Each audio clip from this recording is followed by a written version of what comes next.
So let me do a quick reminder of where we were last week. Last week, Paul was arrested in Jerusalem, and he stood trial before the Sanhedrin, which was a group of Jewish high council leaders. It was made up of Pharisees and Sadducees. The Jewish high priest was there. And during the trial, it was revealed, and this is what we talked about last week, it was revealed that the Jewish culture and the Roman culture valued human exaltation above God's authority in the world. They were more interested in the fact that Paul was a Roman citizen and less interested in the message that God had given to spread to all mankind.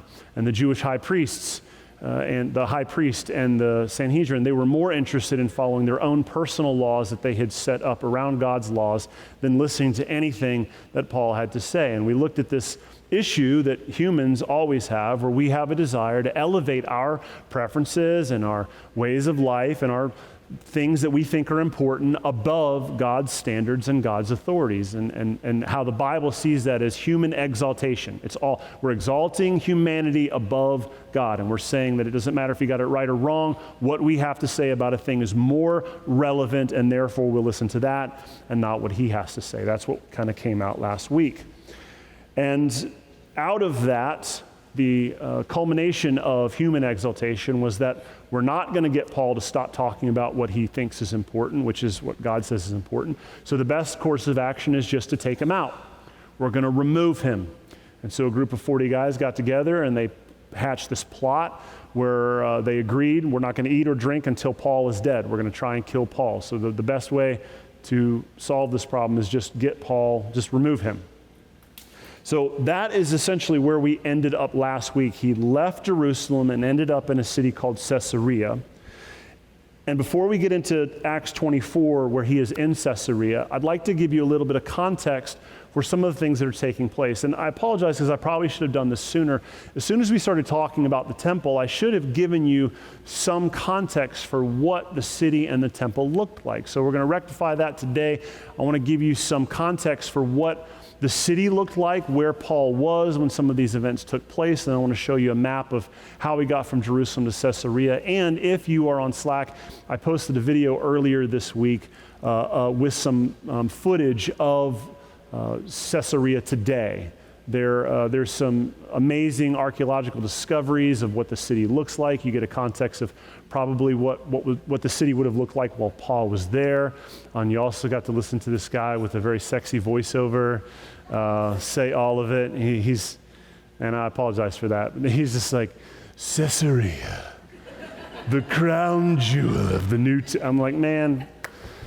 My father-in-law said just put it on 2 times speed and he sounds normal. I think that's good advice. So here's what I want to do. Let's go to, I want to show you an aerial map of what Jerusalem looked like at the time of Jesus and also at the time of Paul. So this is 1st century Jerusalem. So what we're looking at here is the entire city, okay?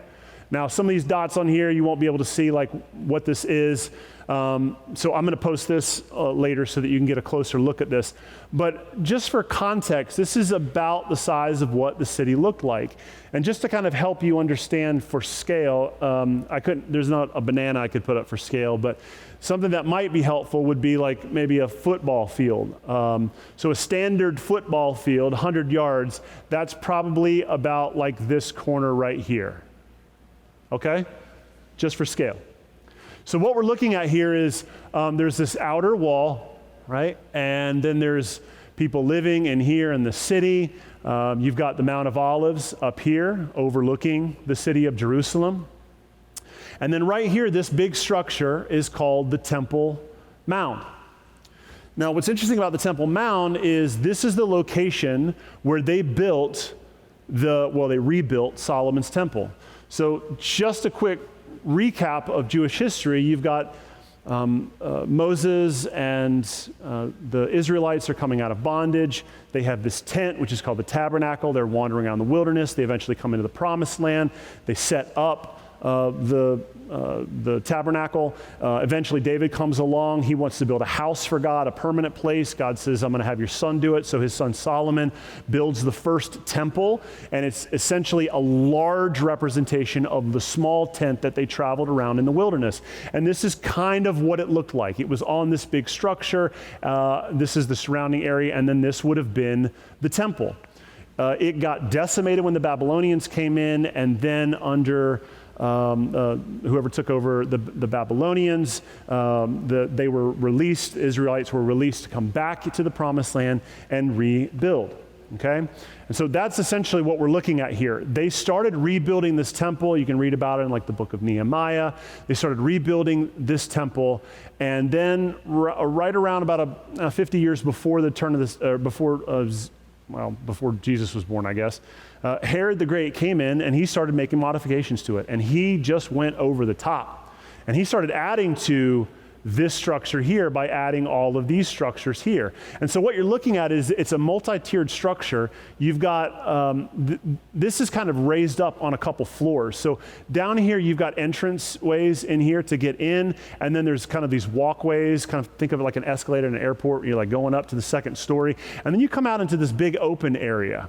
All right, and what I'd like to show you now, so we're going to zoom in here on this area. If you go to the next slide, this is what would have looked like. So there was kind of an entrance over here, and then there's these covered stairways. There's a gate over here that enters in, and so there's structures and stuff here on the bottom, but the main stuff is right here up on top. This is the actual temple. Over here on the side would have called the Gentiles' courtyard. There's this structure called Solomon's portico. It's kind of like an outdoor port. It's got like a roof over the top of it, but it's outside.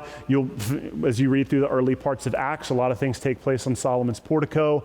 There's a guy who gets healed there. But right over here, okay, so you've got the temple, but right over here you've got this little structure called the Antonia Fortress. Now this was added on, and this is essentially where Rome is keeping their kind of fist as they're overlooking. So you've got this entire temple structure, and you got this little fortress over here. And who's in the fortress? It's the Romans, because they're the occupying force.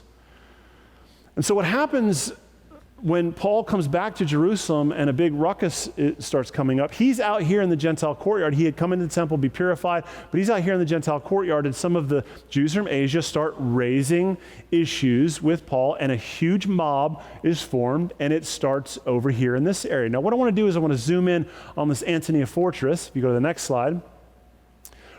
Now we're over here in this corner. Right around here is where the big mob would have started.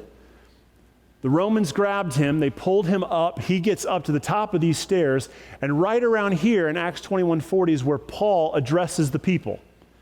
And he's all bloody, and he addresses the people, and they listen to him for a little bit, but as soon as he gets to the part about the Gentiles, they're like, we don't want to hear anymore. Well, he gets arrested, and he gets brought into this little section in here.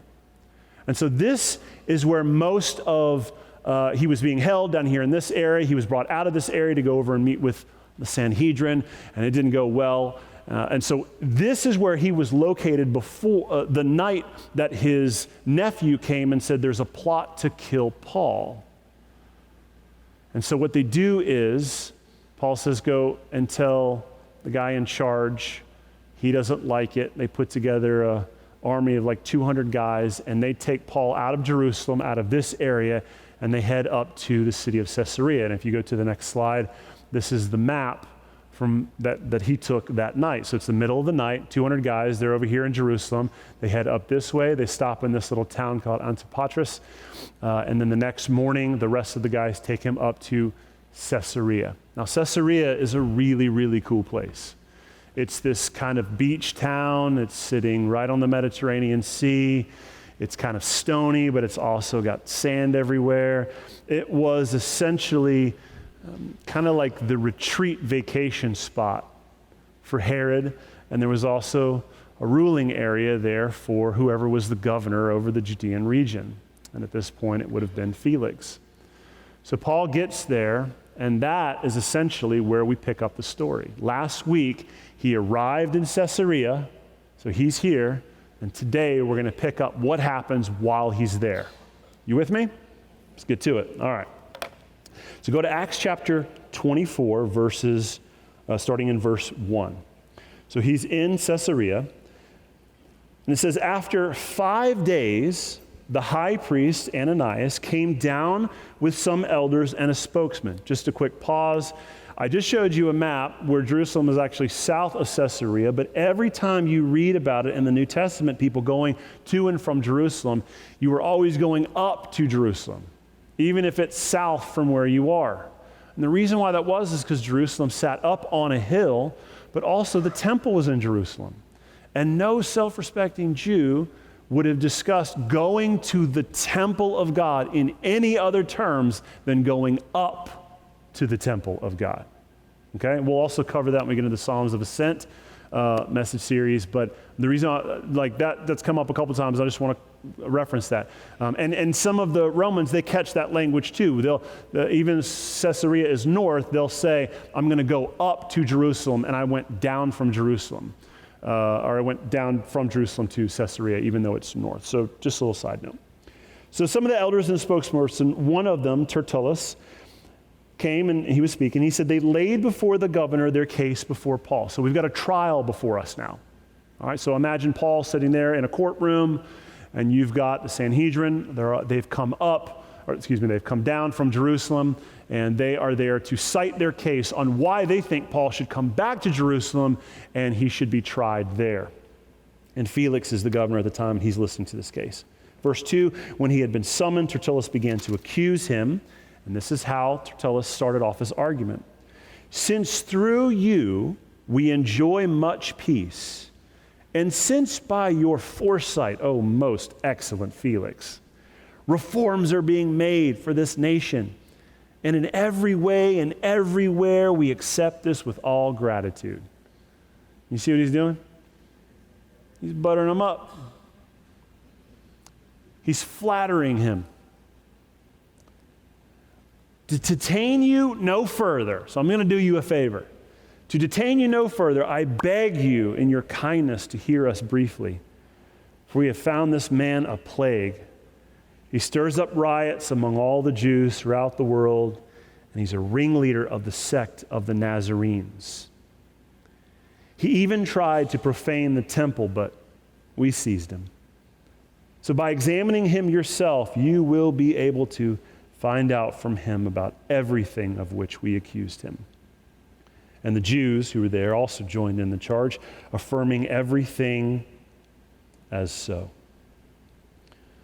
Now this is interesting, because the council has hired outside counsel to represent them.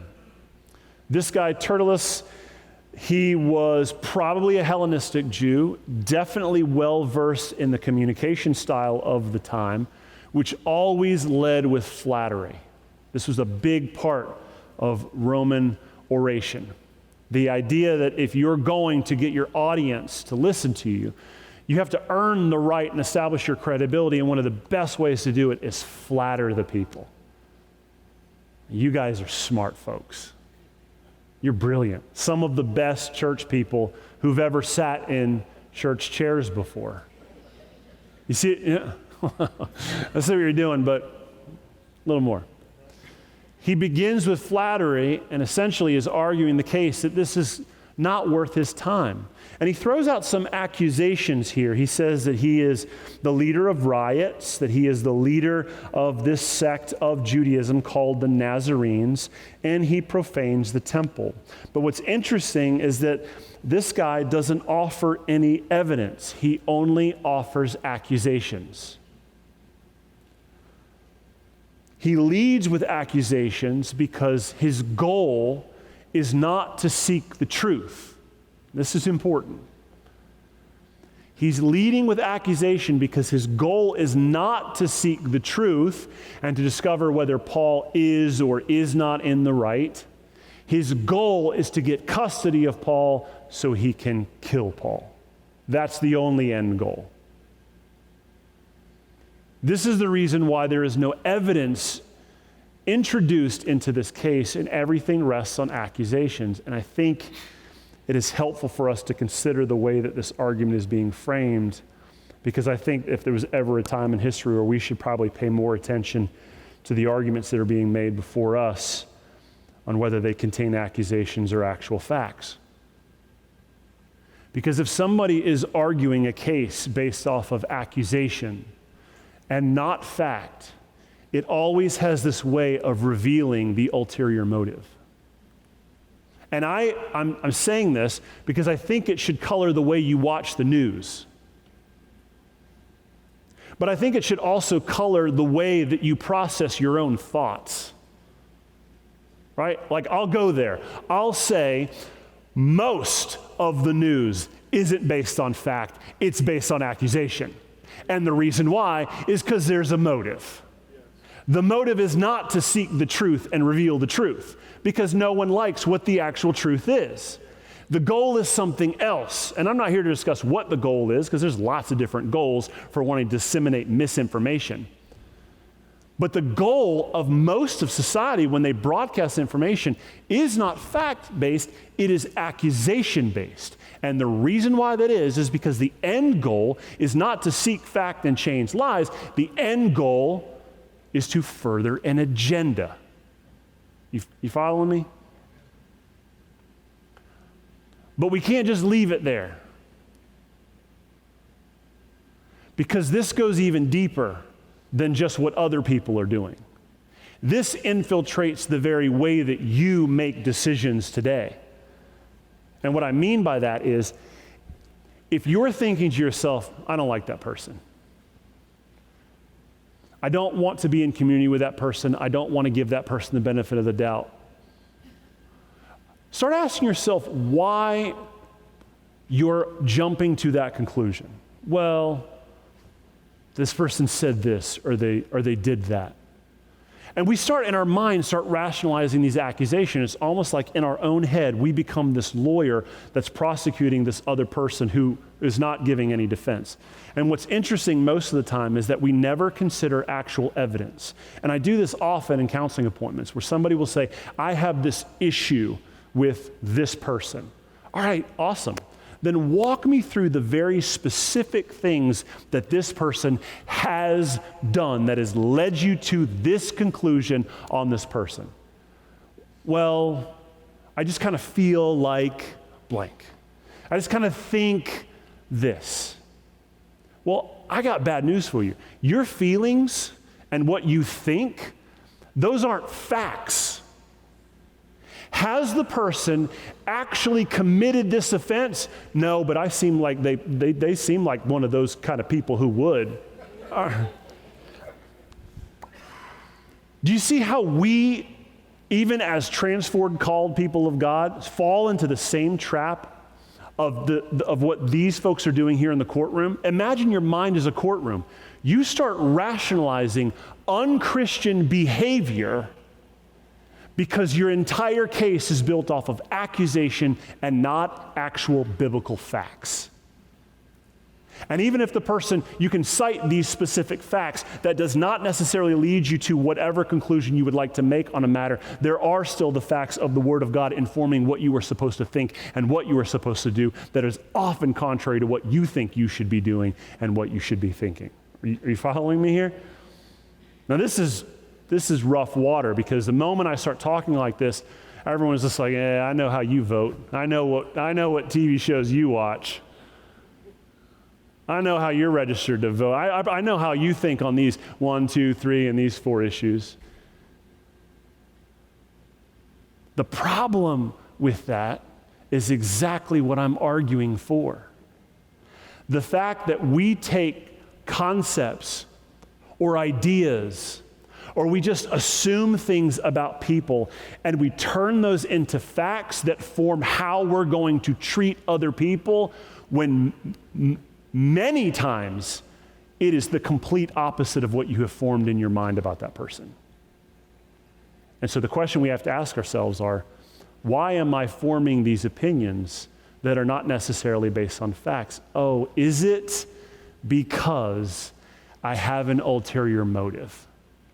Is it because I'm trying to excuse myself from living biblically so that I can just have my own freedom and do the things that I want to do without having to live in the messiness of being a part of this person's life? You follow where I'm going with this? I think it's an important teaching point for our time. It's not necessarily where I'm going, but I didn't want to miss this moment for us to call attention to the fact that society is discipling us in a way where facts aren't important anymore. Feelings are the only thing that have any value. Experiences, thoughts, what someone else has said about a thing because of what they experience or how they feel or what they think.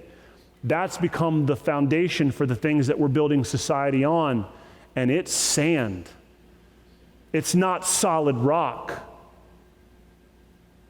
And I think we should be very careful of the way that we continue to let the society disciple the way we make decisions when the Word of God has already told us how we're supposed to make decisions. There are universal truths that God has revealed about himself that are not up for negotiation because he was the creator, and you either believe those things and build on those things, or you exalt humanity above those things, and you're going to suffer the repercussions because he has a date on his calendar where he is coming back to judge humanity for that very thing. Okay, let's keep going. Go to verse 10. It says, when the governor had nodded to him, so now we've heard the prosecution speak, now we're going to hear the defense. When the governor had nodded to him to speak, Paul replied, knowing that for many years you have been a judge over this nation, I cheerfully make my defense. You can verify that it has not been more than 12 days since I went up to Jerusalem and went up to worship in Jerusalem. And they did not find me disputing with anyone or stirring up a crowd, or either in the temple or the synagogues or in the city. Neither can they prove to you that what they now bring up against me. See, there's no evidence. They're not actually proving anything. They're just making accusations. So this I confess to you, that according to the way which they call a sect, they're calling a branch off of Judaism, I worship the God of our fathers, believing everything laid down by the law and written in the prophets. Oh, that's interesting, because he's making the claim that Christianity isn't something else. It's actually the complete and true fulfillment of everything that it means to be Jew. To be Jewish, to be a person of God, the complete fulfillment of that is not found in the law. It is found in the person Jesus who fulfilled the law. That is mind-blowing to look at the way that Paul is viewing this, because in our times we're like, well, Christianity is different than everything. What Paul is saying is, no, the way, the church, it is the fulfillment of everything he's done previous. He didn't come up with a backup plan. This has always been the plan. That's highly controversial. Verse 15, it says, having hope in God, which these men themselves accept, that will be a resurrection of both the just and the unjust. So I always take pains to have clear conscience toward both God and man. And after several years, I came to bring alms to my nation and to present offerings. While I was doing this, they found me purified in the temple without any crowd or tumult. But some Jews from Asia, and they ought to be here before you to make an accusation, should they have anything against me. Or else let these men themselves say what wrongdoing they found when they stood before the council. Other than this one thing that I know that they take issue with is when I cried out standing among them, it's with respect to the resurrection of the dead that I'm on trial before you this day. Now let's pause right there. So the prosecution has made their case, and they haven't given any facts. It's all accusation. And the defense has responded with facts. Here's the facts. Paul was in Jerusalem for less than 12 days, not even long enough for him to do what they said he was doing, which is raising up all of these mobs. The way, Christianity, is not a sect of Judaism. It is actually the complete fulfillment of the entire Old Testament. In fact, Paul was bringing alms to Jerusalem. That is actual money that you can go and you can count in the hands of people that he gave it to. Proof of why he was there. In fact, Paul was purified publicly when he paid the fee to those guys who were on the Nazirite vow. You can go talk to those guys. You can interview them. You can see the money and the deposit that he made. And that's when the riot started. So we're looking at a court case. And to me, That is what is most jarring. Now, what I'm about to do here is I'm going to invite you to start considering that the way that you read the Word is an invitation to not just stare at the text on the screen, but to do this thing that cameras can do, which is zoom in and zoom out. If you don't develop in your mind the capacity to be able to zoom in and zoom out, you're either going to stare at a small fraction of it and build bad theology at the expense of the larger story, or you're going to expand so wide and build theology on the wide part of the story and miss the specific applications. But I want you as a healthy church to develop the cultivation of saying, all right, we're in 24 and all we're doing is talking about a court case. What does that look like in comparison to 20 other chapters of nothing but nonstop miracles? You see what I'm doing here? We're staring at 24, but now I want you to zoom out. The early trajectory for the book of Acts was filled with miracles, transfiguration. You remember the guy who baptized the guy and then all of a sudden, boop, he's like 20 miles down in another city? There's missions, there's church planning, there's people grabbing sweaty rags from Paul just to go give it to grandma who's sick and she gets healed. There's stories of this guy who thought he could cast out demons, and then these demons just like send these 7 guys. This one demon sends these 7 guys out of the house like completely naked and just running for the hills.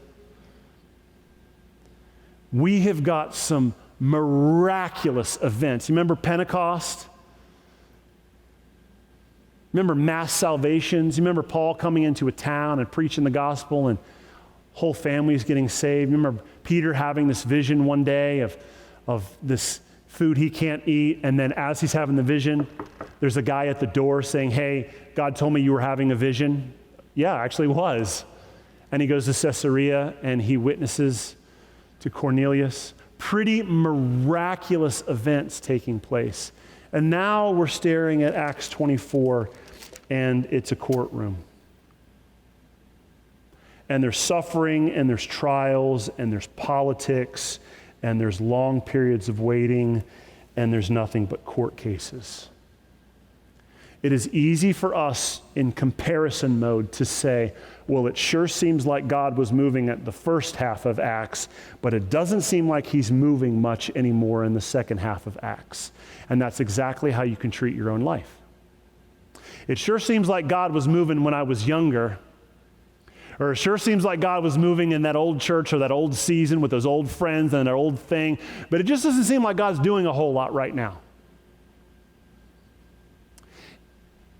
Let's go to facts. Is it that God is not moving, or is it that you don't have eyes to see what he's actually doing?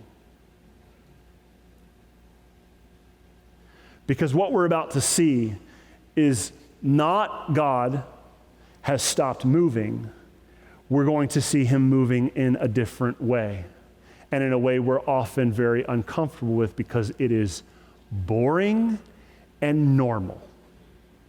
Now follow me here, because if you track the trajectory of most people in the Old Testament, who we would find in Hebrews 11, the Hall of Faith, we're like, man, well, this guy, he saw the burning bush, right? Or like Samson, like he killed like all of these dudes with just one jawbone of a donkey. Like, man, these amazing moments where God just showed up in tremendous ways. Elijah, he's praying with these prophets of Baal, and all of a sudden, fire comes down out of heaven.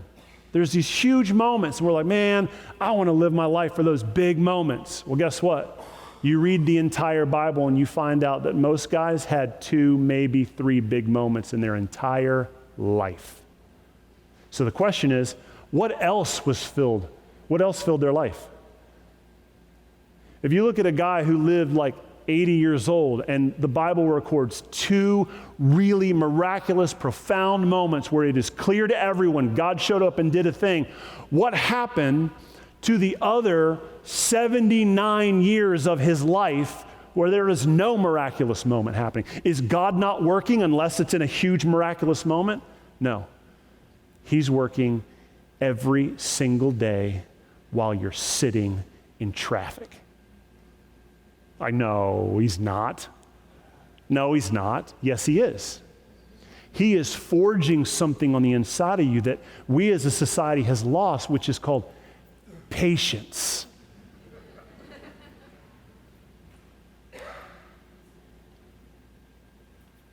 That's the reason, I'm convinced, that's the reason why most department or stores, like big box stores, Walmarts, Publix, when you go to them, you can't even find a person who's working there checking you out anymore. You have to check yourself out. Why? Because the Lord's inviting us to be patient. Because guess what? No one's been trained on that. But now you get to be an employee and bag your own groceries. And so you've got like, well, I've got a month's worth of groceries. I'm saying, I don't know what the code for bananas is. And just like, I just want a pack of gum. Can we just, all I wanted was this gum. There are so many invitations that the Lord is giving us to learn and craft and cultivate just simple things like the fruit of the Spirit. He puts people in your life that are just sour, just mean. Why, Lord? Why are you doing this? Because I want you to learn long suffering. Long suffering. Because this is what I want out of my people. I don't want people who will just choose the easy path and pick shortcuts. I want people who will put down deep roots and commit long periods of time to the things that I'm doing, because good things don't grow overnight. So let me show you what I'm talking about. Go to verse 22. It says, Felix, having a rather accurate knowledge of the way. Well, that's fascinating. That's interesting, right? How does this governor in Caesarea have an accurate understanding or knowledge of the way? Is it because before this event even took place, he had already seated the city with a guy named Cornelius, who was a Roman centurion and loved talking about the things that the Lord had done in his life? Was it possibly because there was another evangelist in the city named Philip, who had 3 daughters who prophesied? Was it because that there was a house church that was hopping every Sabbath and everybody knew about what was, or was it actually his wife Drusilla, who was the wife of Herod Agrippa I, the guy who killed the apostle James? You see the way that God orchestrates things for specific moments in history? It's fascinating. So you've got this guy who has Paul in front of him, and he's just like, I know a little bit about you. So what does he do with that? Let's keep reading. He says, when Lysias the tribune comes down, I will decide your case. He says, then he gave orders to the centurion that he should be kept in custody, but having some liberty, and that none of his friends should be prevented from attending to his needs. And after some days, Felix came with his wife Drusilla, who was Jewish, and he sent for Paul and heard him speak about faith in Christ Jesus. And as he reasoned about righteousness and self-control, oh, wow, right? Paul gets an opportunity to speak to the governor, and what does he talk to the governor about? Self-control. Am I the only one that thinks that's funny? Governors needing self-control? Nobody? We think that just because someone is voted into office or holds some power, that this is not something that they wrestle with as well. Like these people who hold authority, like they're human beings. And they love the taste of power too. You follow me? The same gospel message needs to be preached to all mankind. It's not a different gospel message to people who are in power. Important people don't get a different gospel message. Celebrities don't get a different gospel message.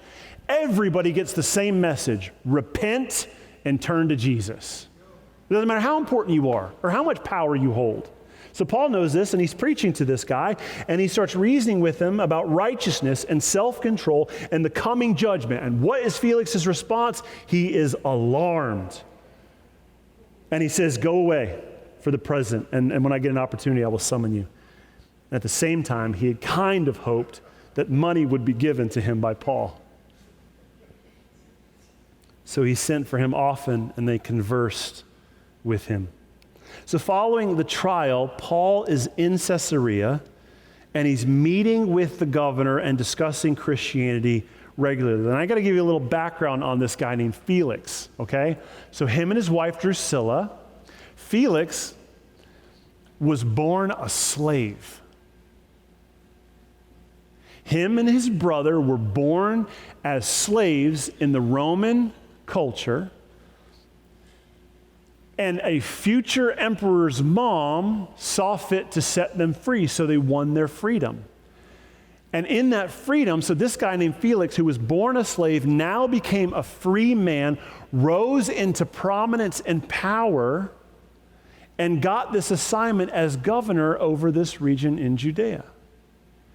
Now, let's think for a second.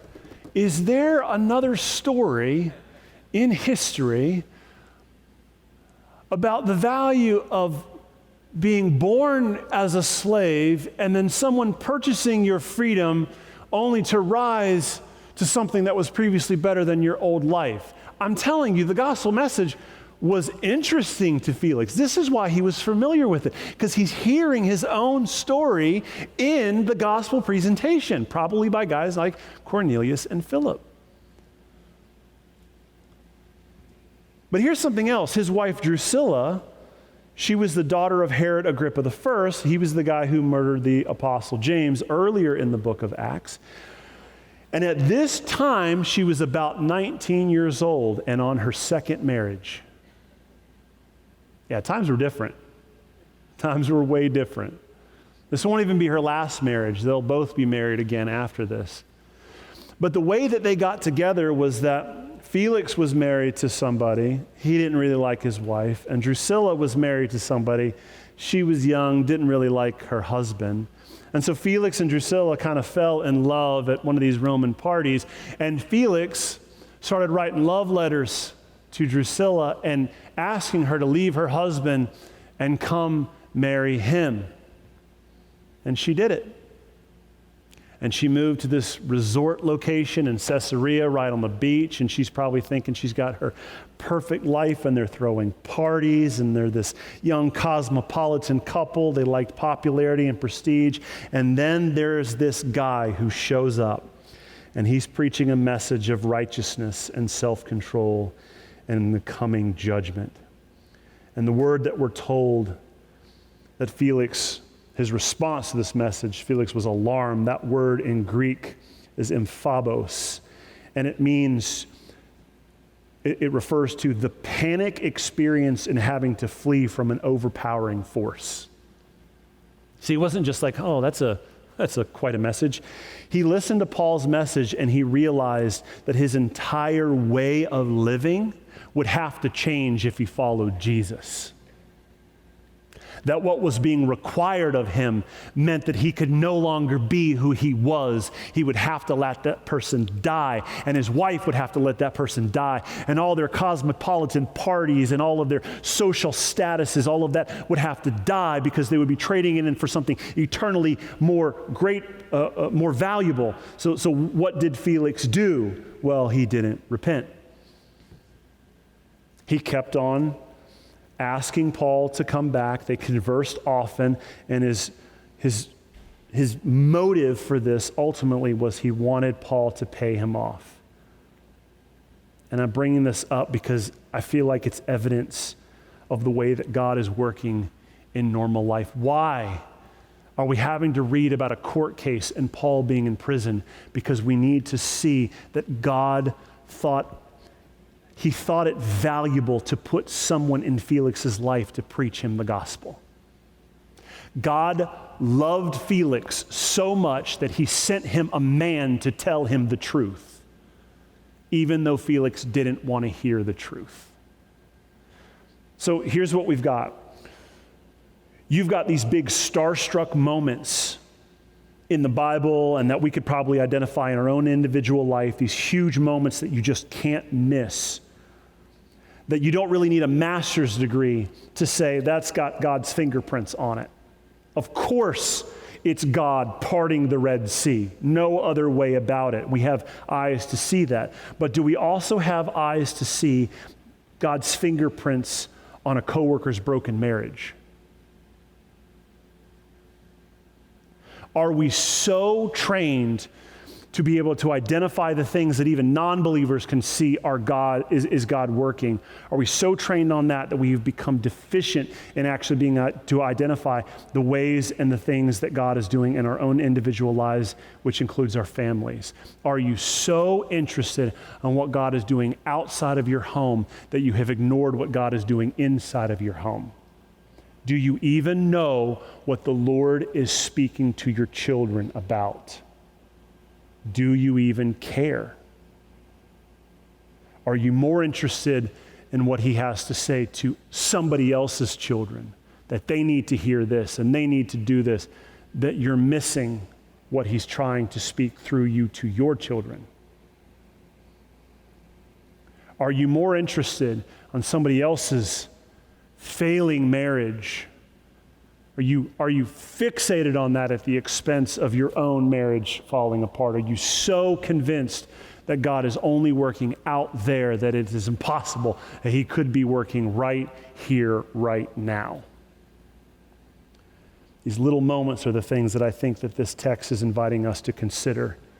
The little conversations that don't seem like they're very valuable or important, but they thread the needle for the majority of what God is doing in the lives of his people.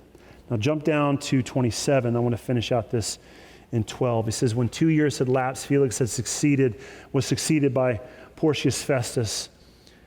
And desiring to do with the Jews a favor, Felix left Paul in prison. So this little moment lasted 2 years. Now 3 days after Festus had arrived in the province, he went up to Jerusalem for Caesarea, and the chief priests and the principal men of the Jews laid out their case again to Paul. And they urged him, asking a favor against Paul, that he be summoned him to Jerusalem, because we were planning an ambush to kill him along the way. And Festus replied, and Paul was being kept at Caesarea, and he himself intended to go there. So the Jews are saying, hey, can we get you, now that you're a new guy in town, can you do us a favor and send this prisoner that you've had for 2 years down to us so we can try him? He says, no, but you can come up to Caesarea and we do it all again.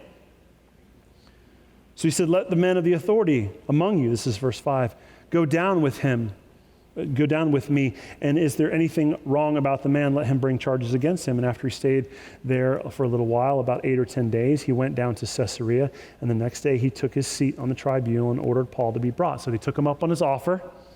They're having another trial, and we're saying, oh, the whole situation seems hopeless. What is going on? He's got another trial. This is happening again. We've got more trials, more politics, except we're reminded of Acts 23:11, where the Lord said to Paul, take courage, you must testify in Rome. So is Paul getting exhausted? No, Paul's not getting exhausted, because he knows exactly what the Lord is doing in the normal, mundane things of everyday life. And he's putting together an opportunity for God to fulfill the one thing that he told Paul to do, which is go to Rome. And watch how he fulfills it. So when these guys had arrived, verse 7, the Jews had come down from Jerusalem, stood around and bringing many serious charges against him that could not be proven. Paul argued in his defense, neither against the law of the Jews, nor against the temple, nor against Caesar have I committed any any offense. But Festus, wishing to do the Jews a favor, said to Paul, do you wish to go up to Jerusalem and there be tried on the charges before me? And Paul said, nope. I'm standing before Caesar's tribunal where I ought to be tried. To the Jews I have done no wrong, and as yourself know very well. If then I am a wrongdoer and have committed anything for which I deserve to die, I do not seek to escape death, but if there is nothing to their charges against me, no one can give me up to them. I appeal to Caesar. Then Festus, when he had conferred with his council, answered, to Caesar you have appealed, and to Caesar you shall go. Now, is Paul using his rights as a Roman citizen to get out of death or avoiding the nonsense of another trial? No. What's happening here is the exact same thing that happened in Macedonia. When Paul is looking around for the next missionary field to go and plant churches in, he tries to go through this door, but it's closed. Asia, off limits. He tries to go north into Bithynia, closed door. All right, Lord, well, I'm going to keep looking for doors until one of them is open. And suddenly he gets a vision of a man from Macedonia, and he goes over and walks through that door. This is what's happening. Paul is patiently waiting for 2 years because he knows that the Lord is working through him on the life of Felix. And so he's patient. He's waiting for the open door, and the open door is, how do I get to Rome? Another trial starts up, and the question is asked, what do you want to do?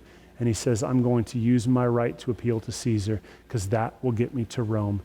That's the door he walks through. Now, this is fascinating because this seems too ordinary, or it also seems like it may just be the wrong choice. It's not very spiritual. There's no angel showing up here. There's nobody's having like some vision. No prophet is coming in and giving some word to Paul. It's just real normal. And in fact, it seems like maybe the wrong door to walk through because the Caesar that he appeals to is this guy named Nero. See, this event, I don't want to lose you. Please follow this. This event takes place in 59, AD 59. Nero is the Caesar at AD 59.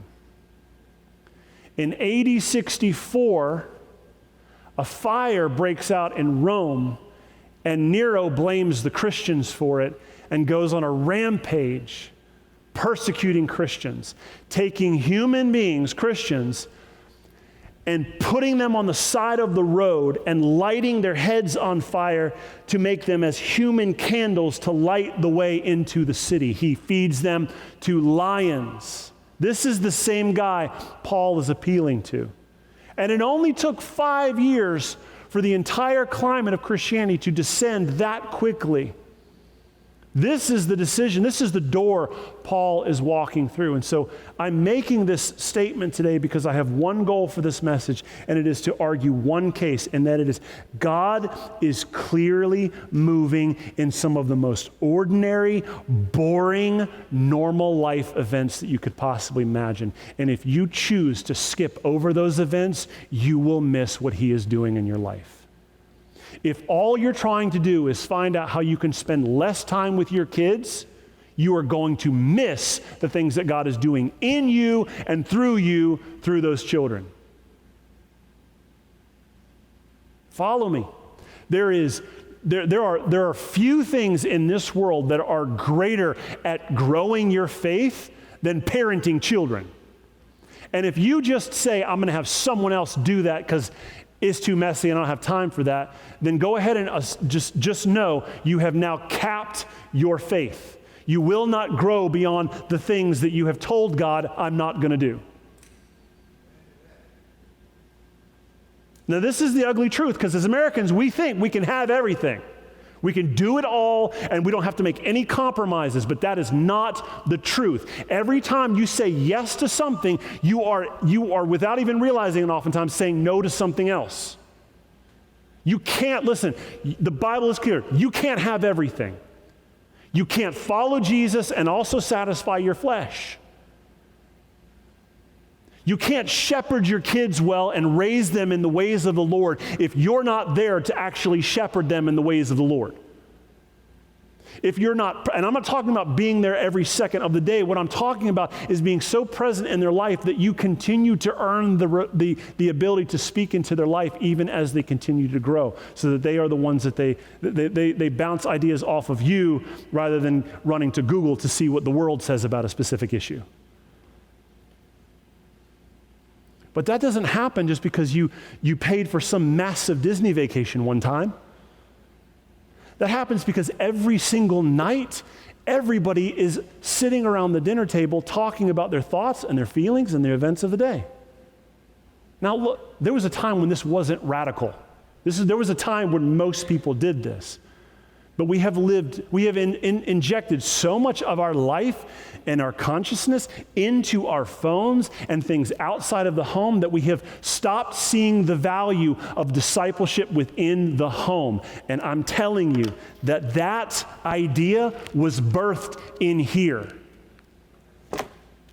When you put your kids to bed at night, you're talking about the Lord. That means you've got to be there to tuck them in. Like, that's what that means. When they wake up, you're talking about the Lord. As you're going along your day, you're talking about the Lord. It is a constant reinforcing of the truth every moment you get. It is the reinforcing of these little moments that God is working through. And if you say those are not that, if you say they're not valuable, or they're not that extravagant, or they're not worth my time, or I'd rather be doing something big with my time, I'm here to tell you that you will not grow in the way that he wants you to grow, because there is a way that he has structured his people to grow, and you will not find fertile soil out of it.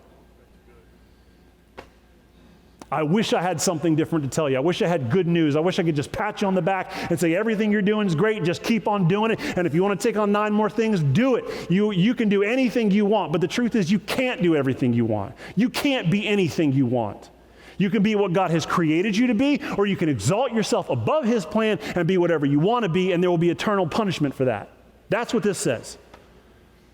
And if you're going to make the decision to walk away from the life of being single and step into marriage, then you need to understand what that means. That means you're trading in your own selfish desires to satisfy the desires of someone else, to join in covenant with somebody so that it's not about you anymore.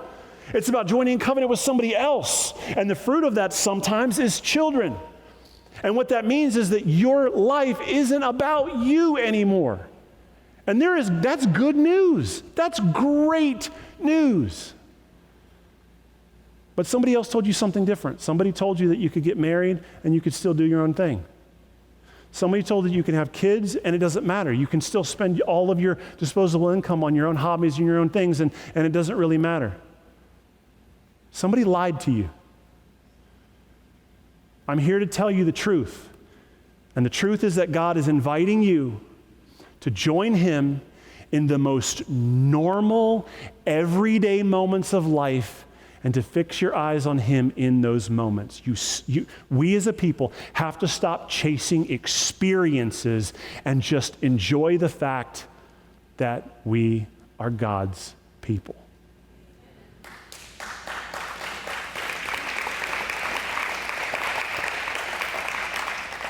So, we've got a guy like Felix who's presented with these opportunities, and he procrastinates, and his conviction becomes dull, and we don't see, he never gets saved. Nothing ever comes of it.